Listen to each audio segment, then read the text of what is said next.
कुछ ज़्यादा ही पूछताछ कर रहे थे कि भाई as a Indian passport holder आप मतलब फ़िलीपीन से बाली आ रहे हो, मतलब नॉर्मल नहीं है उनके लिए। मैं आ गया हूँ अपनी फेवरेट जगह बाली की चांगू में मैं स्टे करूँगा।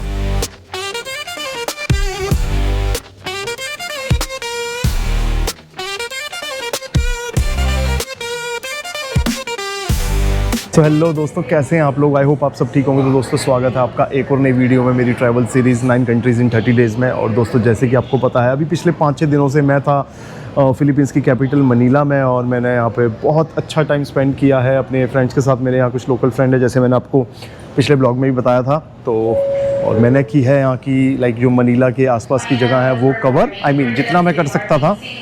तो सॉरी, वो अनाउंसमेंट शुरू हो गई थी इसलिए मैंने रिकॉर्डिंग रोक दी। तो हाँ, तो मैंने मनीला में बहुत बढ़िया टाइम स्पेंड किया। और जैसे आपको पिछले ब्लॉग भी आप देखोगे तो आपको पता चल जाएगा कि आप भी अगर मनीला में रुकने के लिए आते हैं तो आप क्या क्या चीज़ें यहाँ कर सकते हैं, क्या क्या चीज़ें यहाँ ट्राई कर सकते हैं।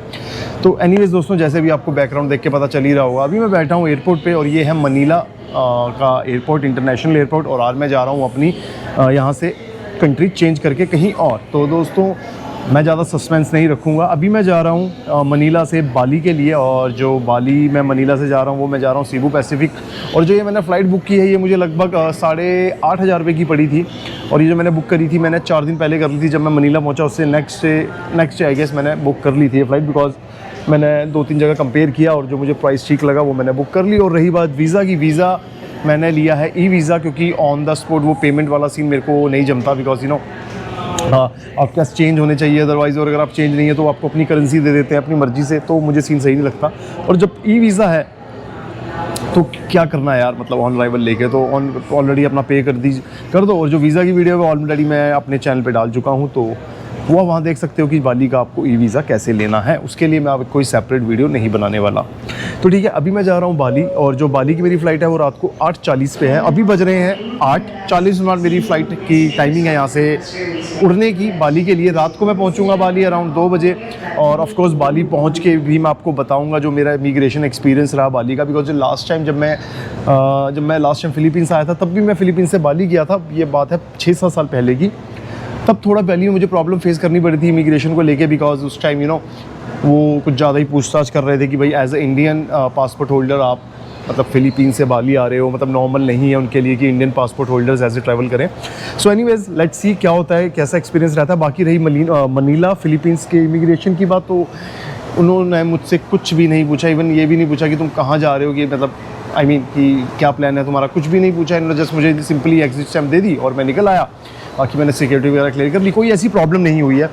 तो ठीक है, बाकी यहाँ पर गाइज मैंने किया था लॉन्च यूज़। तो अगर आपके पास भी क्रेडिट कार्ड्स वगैरह है तो आप इजीली लॉन्च कर सकते हो। यहाँ पर बहुत बढ़िया लॉन्च है, मतलब बेसिक सा लॉन्च है। इंडियन डिशेस नहीं मिलेंगी आपको, बट चिल कॉफ़ी, कोक और स्नैक्स वगैरह आप आराम से ड्रिंक करना चाहते हो ड्रिंक भी कर सकते हो, वो सब अवेलेबल है इजीली। तो ठीक है, अभी लगभग 40 मिनट बाद मेरी फ़्लाइट की टाइमिंग है फ्लाई करने की। यहाँ से 3.5 से 4 घंटे लगने वाले हैं मुझे बाली पहुँचने में। बाली में मुझे नहीं पता मैं कितने दिन स्पेंड करूँगा, बट अभी जो मैंने बुकिंग करी है वो 4 नाइट्स की मैं ऑलरेडी बुकिंग कर चुका हूँ। चांगू एरिया में मैं रुकने वाला हूँ। और बाकी तो ऑब्वियसली आपको मैं बाली पहुँच के सारी बात बताऊँगा कि इमिग्रेशन एक्सपीरियंस कैसा रहा। मेरे पास अभी है ई वीज़ा, जैसे मैंने आपको पहले ही बताया।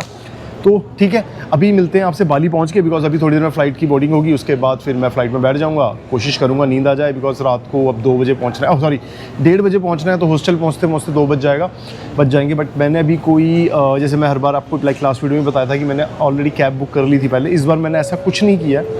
सो इस बार मैं करूँगा ग्रैब, क्योंकि ग्रैब मैंने कभी बुक नहीं की एयरपोर्ट से आके, मैं हमेशा प्री बुक कर लेता हूँ। तो इस बार देखता हूँ कि ग्रैब का भी कैसा एक्सपीरियंस रहता है मेरा वहाँ पे, बिकॉज कई लोग हैं वहाँ पहुँच के वो ग्रैब करते हैं, क्योंकि ग्रैब का और गोजैक का वहाँ एक काउंटर होता है। तो लेट्स सी क्या होता है, क्योंकि इस बार मैं भी चाहता था कि चलो ऑन द स्पॉट ग्रैब करके देखेंगे क्या प्राइस में कितना डिफरेंस आता है। तो ठीक है दोस्तों, अब मैं करता हूँ अपनी फ़्लाइट की बोर्डिंग का वेट।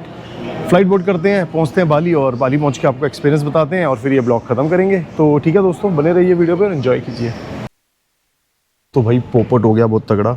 पोपट ये हुआ कि हमारी जो फ़्लाइट है सीबू पैसिफिक की, जैसे मैंने आपको बताया था, जो 8:40 पे जाने वाली थी, वो लास्ट मिनट पे डिले हो गई है। और जो वो डिले हुई है वो भी बहुत ख़तरनाक वाली हुई है। मतलब अब पहले जो मेरी फ़्लाइट थी वो जानी थी 8:40 पे, और अब मेरी फ़्लाइट जानी है 3:45 पे। तो आई गेस इसे डिले कह लो या कैंसिल्ड कह लो, बिकॉज जो 3:45 पे वो ऑलरेडी एक फ़्लाइट है जो सीबू पैसिफिक वालों की जिसने जाना है।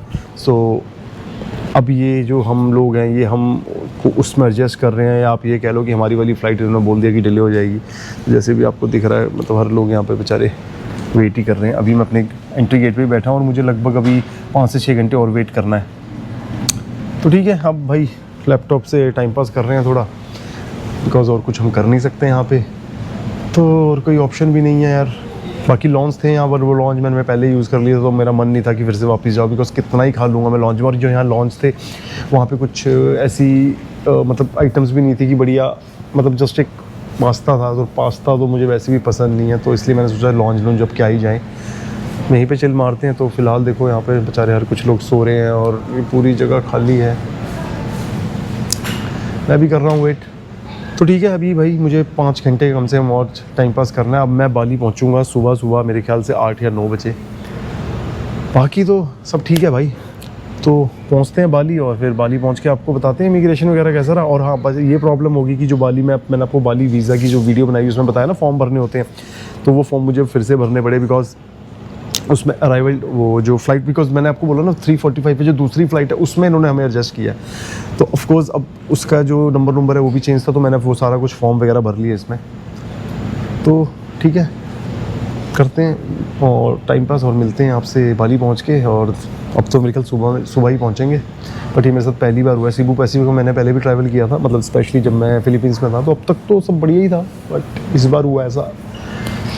बट चलो क्या कर सकते हैं भाई, पहुंचते हैं सुबह और आपको दिखाते हैं बाली के नज़ारे और बताते हैं कैसा रहा हमारा इमिग्रेशन।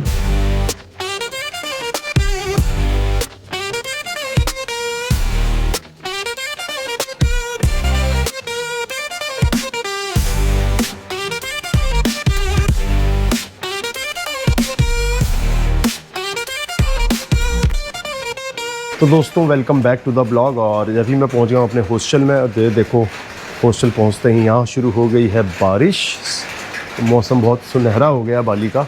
तो ठीक है दोस्तों, मैं आपको बता देता हूँ जो मेरा एक्सपीरियंस रहा इमिग्रेशन पे। इमिग्रेशन का कोई भी प्रॉब्लम, कोई मसला नहीं हुआ। जैसे मैंने आपको बताया पिछली कंट्रीज़ में भी मेरा ई वीज़ा चेक किया और जस्ट मुझे एंट्री दे दी। मेरे पास फिर डमी टिकट है हर कंट्री के बाहर एग्जिट की, बट किसी ने भी अब तक नहीं मांगी है डमी टिकट। इवन इंडोनेशिया ने भी नहीं मांगी। और जो टाइम लगा मुझे इमिग्रेशन क्लियर करने में 1 से 2 मिनट से भी कम लगा होगा, बिकॉज उन्होंने जस्ट मेरा ई वीज़ा चेक किया एंड देन उन्होंने मुझे स्टैंप दे दी और मैं बाली एंटर हो गया। उसके अलावा जो बाली में डॉक्यूमेंट चाहिए होते हैं वीज़ा के लिए, वीज़ा के अलावा उसके बारे में मैं आपको जो बाली की ई वीज़ा की मैं वीडियो ऑलरेडी बना चुका हूँ पहले, उसमें सब कुछ डाल चुका हूँ। और आई एम श्योर आपने वो देख ली होगी, तो आपको कोई अभी उसके बारे में जानना है तो आप वो वीडियो जाके देख लीजिए।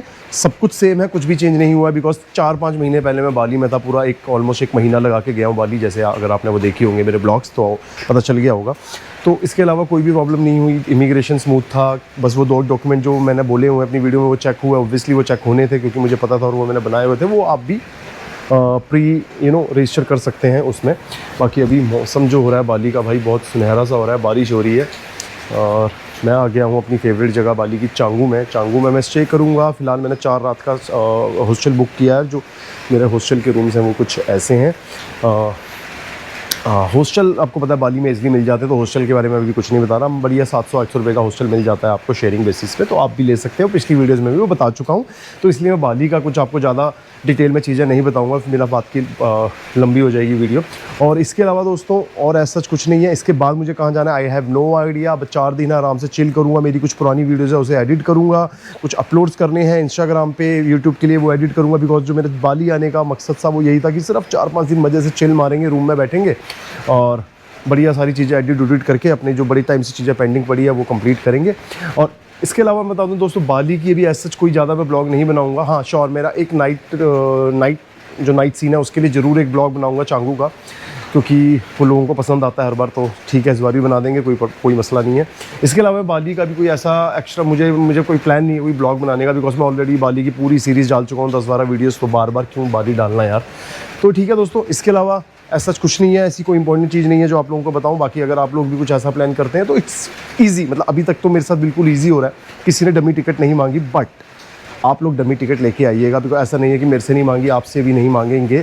डमी टिकट हमेशा होनी चाहिए, बिकॉज कभी कभार वो डमी रिटर्न टिकट मांगते हैं और आपकी एंट्री डिनाई कर देते हैं। इसके अलावा एक डमी होटल बुकिंग भी होनी चाहिए, बिकॉज मेरे से नहीं मांगा बट बहुत नॉर्मल चीज़ है, वो मांग लेते हैं, पूछ लेते हैं आपसे, तो हमेशा आपको प्रिपेयर रहना है। इसके अलावा आपको अगर कोई हेल्प चाहिए डमी टिकट में, डमी होटल बुकिंग में, तो ऑब्वियसली आप मुझे मैसेज कीजिए इंस्टाग्राम पे। इसके अलावा आपको कोई भी हेल्प चाहिए about e visa, other documents, कंट्रियों के वीज़ा, दूसरी कंट्रीज़ के visa, flight ticket, dummy ticket, आप इस वीडियो पे कमेंट कीजिए, इंस्टाग्राम पे मुझे मैसेज कीजिए। मैं सबकी हेल्प करता हूँ, आपकी भी करूँगा, और आप भी मज़े से ट्रैवल कीजिए जैसे मैं कर रहा हूँ। तो ठीक है दोस्तों, करते हैं ब्लॉग ख़त्म, मिलते हैं आपसे अगले ब्लॉग में, तब तक के लिए बाय बाय।